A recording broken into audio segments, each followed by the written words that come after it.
राधे राधे सभी को जय श्री कृष्णा। स्वागत है आप सभी का हमारे यूट्यूब चैनल में। आज हम आपको सोमवार व्रत की कथा सुनाएंगे। कथा अच्छी लगे तो वीडियो को लाइक करें और चैनल को सब्सक्राइब करें।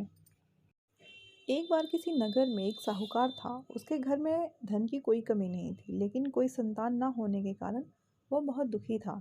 संतान प्राप्ति के लिए वह हर सोमवार को व्रत रखता था और पूरी श्रद्धा के साथ शिव मंदिर जाकर भगवान शिव और माता पार्वती की पूजा करता था।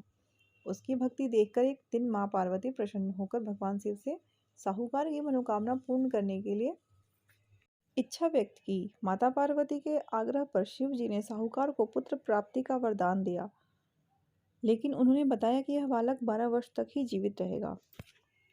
माता पार्वती और भगवान शिव की बातचीत को साहूकार सुन रहा था, इसलिए उसे ना तो इस बात की खुशी थी और ना ही दुख। वह पहले की भांति शिव जी की पूजा करता रहा। कुछ समय बाद साहूकार की पत्नी ने एक पुत्र को जन्म दिया। जब वह बालक 11 वर्ष का हुआ तो उसे पढ़ने के लिए काशी भेज दिया गया। साहूकार ने पुत्र के मामा को बुलाकर उसे बहुत सारा धन देते हुए कहा कि तुम इस बालक को काशी विद्या प्राप्ति के लिए ले जाओ। तुम लोग रास्ते में यज्ञ कराते जाना और ब्राह्मणों को भोजन दक्षिणा देते हुए जाना। दोनों मामा भांजे इसी तरह करते, ब्राह्मणों को दान दक्षिणा देते और यज्ञ करते काशी नगरी निकल पड़े। इस दौरान रात में एक नगर पड़ा, जहाँ नगर के राजा की कन्या का विवाह था, लेकिन जिस राजकुमार से उसका विवाह होने वाला था वह एक आंख से काना था।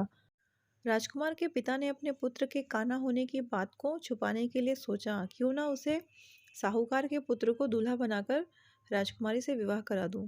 विवाह के बाद इसको धन देकर विदा कर दूंगा और राजकुमारी को अपने नगर ले जाऊंगा। लड़के को दूल्हे के वस्त्र पहनाकर राजकुमारी से विवाह करा दिया गया।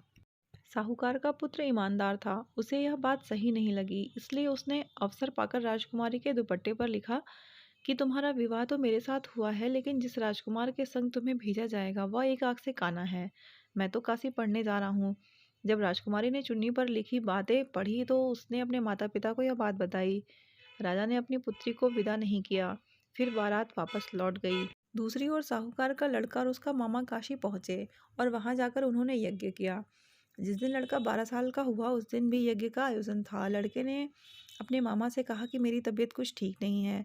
मामा ने कहा कि तुम अंदर जाकर आराम कर लो। शिव जी के वरदान अनुसार कुछ ही देर में उस बालक के प्राण निकल गए। मृत भांजे को देखकर उसके मामा ने विलाप करना शुरू कर दिया। संयोगवश उसी समय शिव जी और माता पार्वती उधर से जा रहे थे। पार्वती माता ने भोलेनाथ से कहा, स्वामी मुझे किसी के रोने की स्वर सहन नहीं हो रहा, आप इस व्यक्ति के कष्ट को अवश्य दूर करें। जब शिवजी मृत बालक के समीप गए तो वह बोले कि यह उसी साहूकार का पुत्र है जिसे मैंने 12 वर्ष की आयु का वरदान दिया था।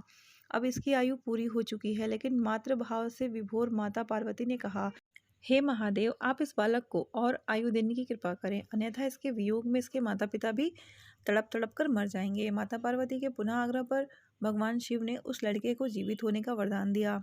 शिव जी की कृपा से वह लड़का जीवित हो गया। शिक्षा पूरी करके लड़का मामा के साथ अपने नगर की ओर वापस चल दिया। दोनों चलते हुए उसी नगर में पहुंचे जहां उसका विवाह था। उस नगर में भी उन्होंने यज्ञ का आयोजन किया। उस लड़के के ससुर ने उसे पहचान लिया और महल में ले जाकर उसकी खातिरदारी की और अपनी पुत्री को उसके साथ विदा किया। इधर साहूकार और उसकी पत्नी भूखे प्यासे रहकर बेटे की प्रतीक्षा कर रहे थे। उन्होंने प्रण रख रखा था कि यदि उन्हें अपने बेटे की मृत्यु का समाचार मिला तो वह भी प्राण त्याग देंगे, परंतु अपने बेटे के जीवित होने का समाचार पाकर वह बेहद प्रसन्न हुए। उसी रात भगवान शिव ने साहूकार के स्वप्न में आकर कहा, हे श्रेष्ठी, मैंने तेरे सोमवार के व्रत करने और व्रत कथा सुनने से प्रसन्न होकर तेरे पुत्र को लंबी आयु प्रदान की है। इसी प्रकार जो कोई सोमवार व्रत करता है या कथा सुनता है और दूसरों को सुनाता है, उसके सभी दुख दूर होते हैं और सभी मनोकामनाएं पूर्ण होती हैं।